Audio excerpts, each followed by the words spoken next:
Hi everyone, and thank you for watching BAYFashion television. My name is Lesia Kishevskaya, and I'm here tonight with the Achievers series. So happy and so proud to introduce you to two amazing women who are visiting us tonight. Anisin, the CEO of Forcing, and Gina Vakili, the Vice President of Marketing in Canaan Partners. What do you do? Tell us a little bit about your jobs and what you love about the jobs. My name is Anna, and I'm the Chief Executive Officer of Forcing. Forcing is a cloud storage provider, and we're actually very excited to be launching it in October at Demo. I work at Canaan Partners. I'm the Vice President of Marketing there. We are bifurcated practice, 60% tech, 40% healthcare. So which side is your favorite? You said you work with two sides. Which one is? It's got to be the tech side. Mostly because there's not a lot you're allowed to say on the healthcare side. Anna, how did you start at Forcing? Well, I actually started with forshare.com. They reached out to me about a year ago, a little bit over a year ago, to help them tap the US market because they have such a huge world user base, but they really wanted to get into the US market. And I came on board, started doing consulting, and last June they released an add-on for Forshared called ForSync, and it was just a simple add-on that allowed you to sync your Forshared account. And I just had a really strong feeling about Forcing because it's its own entity, and I convinced them to fund me to start the company here in the United States, and we did that in January, and I've been building it ever since, and I'm very excited to launch Forcing in the US. What is this whole 4 piece all about? Why is there a number 4 in Forshared and Forsync as well? Well, the concept was originated from like for you, like FOR, but we decided to use a 4 because it just seemed more organic and it just looks really cool. And it's Forsync is for everyone. We're really focused on consumer. We're the only cloud storage provider that's only focused on consumers. We don't have an enterprise piece of it. We want to keep it just for consumer. We want to focus on you, and it's for you, Lesia. Oh, you mean just for me? Just for you. That's awesome. Thank you so much. You're welcome. I appreciate that. Gina, how does it feel to be one of, I'm sure, a few women in the venture capital world? I'm not exactly in the venture capital world. I'm the marketing side. There are even fewer venture capitalist women. But it's a fun spot to be. It's a nice, it's a perch from which you can see a lot of things going on in the Valley, and that's really nice. And Anna, how does it feel for you to be a woman in the Valley? Well, sometimes it's hard, and especially being a fashionable woman in the Valley, people don't take you seriously sometimes just because it's intimidating, because they feel like if you're really busy, then you won't have time to put together an outfit. But that's not true. I think you should go the extra mile and put those shoes on and rock them. Men are so fortunate because they get to wear pretty much a uniform every day. They wear a pair of slacks, a blue shirt, they button it up, done. And so I know a few years ago, I was like, I need to save time in the morning, and I just became all about dresses. I zip it up, I'm done. And that was my version of the girl uniform. But the other thing I liked about it was it didn't leave a lot of room for error. I can't not match, I can't, there can't be anything frilly. The worst you could do is accessorize it with like a belt or a jacket. So it was never gonna be revealing. And that was important. I'm a little bit more edgy than Gina, I would say. I usually wear jeans, and I wear a t-shirt, and I wear a blazer, and I have to have my high heels on, but it's usually very casual. Just, I need to be comfortable when I'm doing business, and I don't really want to be restrained. San Francisco is a lot about layers. So just making sure you have 5 shirts on plus 2 jackets in the car that you can just kind of peel off as the day goes and then put back on as the evening comes.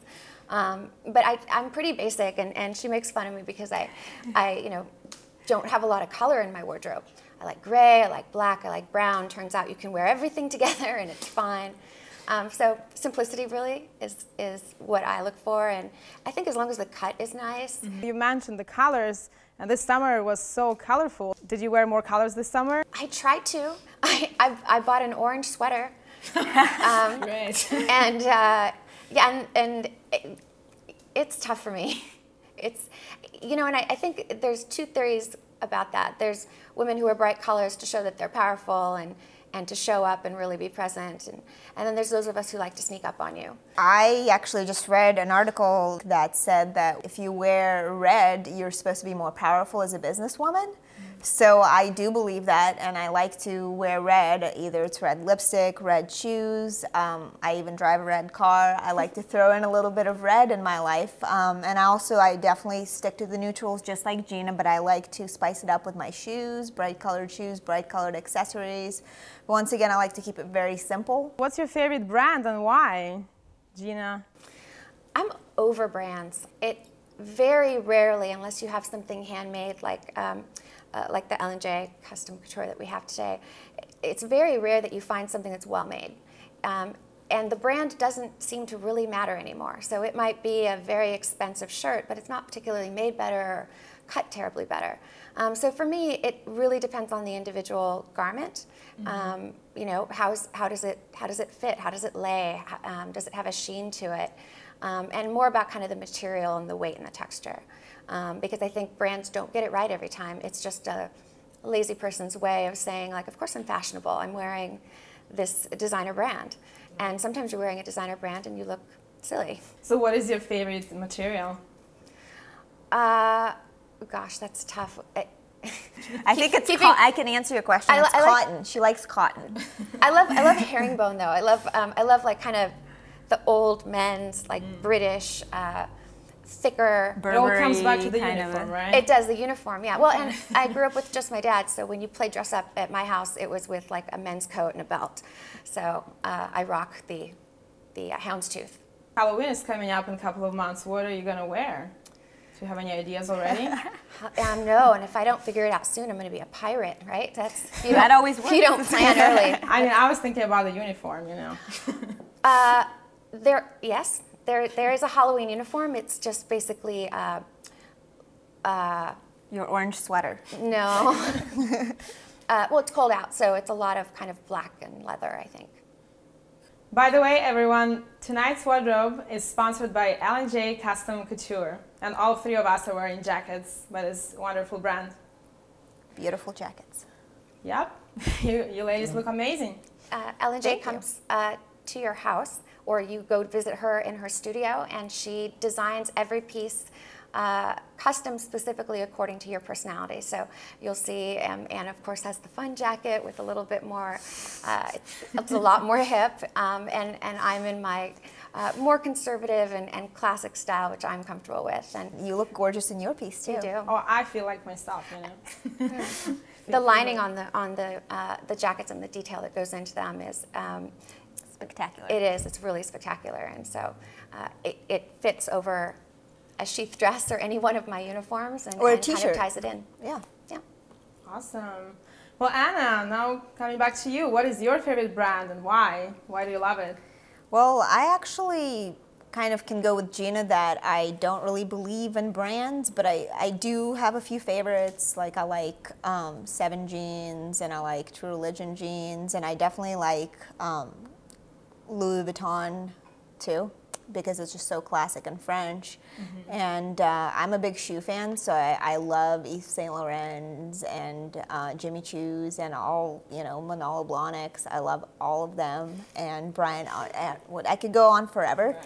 But I definitely like just higher quality garments. I don't usually buy really cheap garments, but I don't believe in buying a $200 t-shirt either. I feel like you could go to Gap and buy a t-shirt. So I think it's all about mixing, the really high-end things with the lower stuff from H&M and Forever 21 and just making the outfit work, because you don't need to have a full wardrobe of couture things. You just need a few little pieces to invest in, and then you're set. You said you love shoes, so right now, on top of your head, how many pairs of shoes do you have as of today?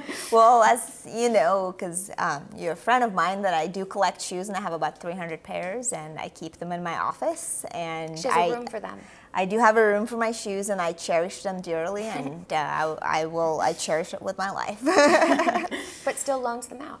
Yes, I do loan them out to dear friends, and if you ever need to borrow a pair, come and get one. So let's talk about fashion in the Bay Area, and especially Silicon Valley. Do you think there is fashion in Silicon Valley? What it is? What are the trends? And so on. Silicon Valley is a place where, it's not New York where everybody's out till 5. It's not LA where you just don't come home at all.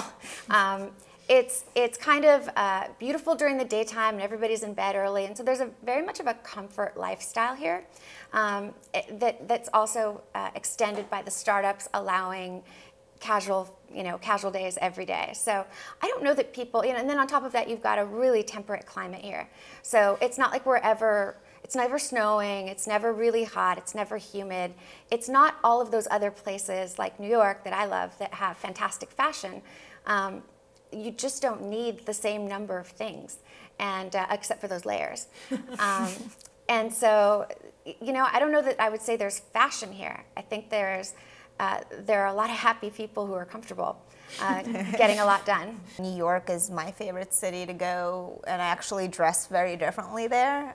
Here I'm very casual. There I really pull out the couture or the really edgy things, and I try to mix things and create cool outfits. But here it's just, if you do that, people look at you funny and they don't understand fashion. And I agree with Jen that people are really comfortable, they're really laid back. Here it's not as forced, that's why there isn't really big fashion scene here, because people are just, they don't really care. And it's that idea of coding and startups that you should be too busy. If you have a choice between brushing your hair and coding just a little more, the lifestyle here is that you should be busy and productive. That's why when we go back again to women who do dress really nice, people question if they are really working or if they just are looking in the mirror most of the time. So. You both mentioned New York, so is New York your favorite city to go to shop, or are there any other cities outside of Silicon Valley where you like shopping? Which one is the favorite? Minus the sales tax in New York and the fact that you can't take it with you, it's mailed to your house. New York's fabulous just because it's got a lot of things that aren't distributed to other stores in the country. So that's nice. And the other thing about New York is there are extremes on the bell curve there, right? So the people who are talented are really, really talented, and the people who are fashionable are really, really fashionable, and so on, with kind of everything there. So you get to see the top, you get to see the cream of the crop there, and maybe it's like that in Paris too. I just don't get there very often.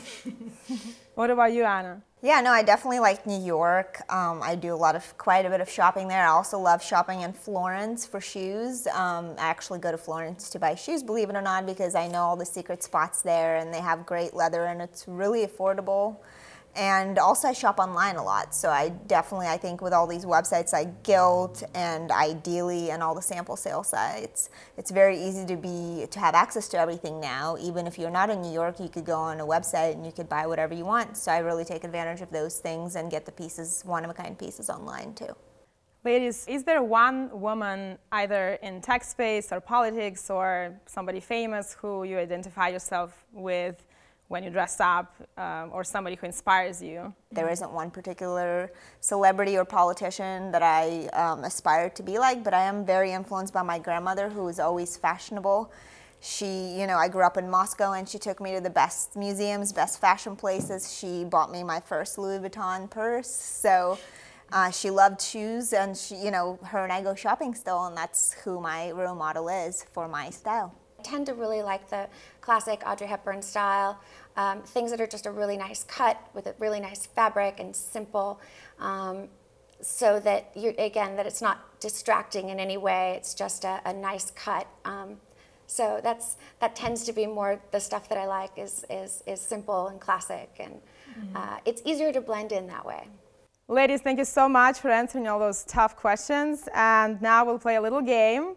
I will name two options, and you will need to pick one. The first one, shoes or purses? Purses. Shoes. Cats or dogs? Cats. Dogs.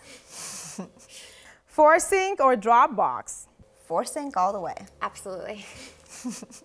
We don't want to start a cat fight here, no. Right? Silicon Valley or San Francisco? San Francisco. Silicon Valley. Okay. Marilyn Monroe or Madonna? Marilyn Monroe. Madonna. Anna Kournikova or Serena Williams? Serena Williams. Anna Kournikova. Cookies or popsicles? Popsicles. I like popsicles too. Great. Hey, like that. Square or round? Square. Round. Future or now? Now for sure. Now. Fashion or comfort? Fashion for me. A little bit of comfort. BAYFashion TV or anything else? BAYFashion TV. That's the correct answer, ladies. Thank you so much for being here tonight with us and sharing your passion for fashion and your passion for business. It was great to talk to you, and we look forward to seeing you again everywhere. Thank you so much for having us. Thank you. It was a lot of fun. Thank you for watching the Achiever series on BAYFashion TV. Tonight we were with Anisin, the CEO of Forsync, and Gina Vakili, the Vice President of Marketing at Canaan Partners. Stay tuned for more very soon.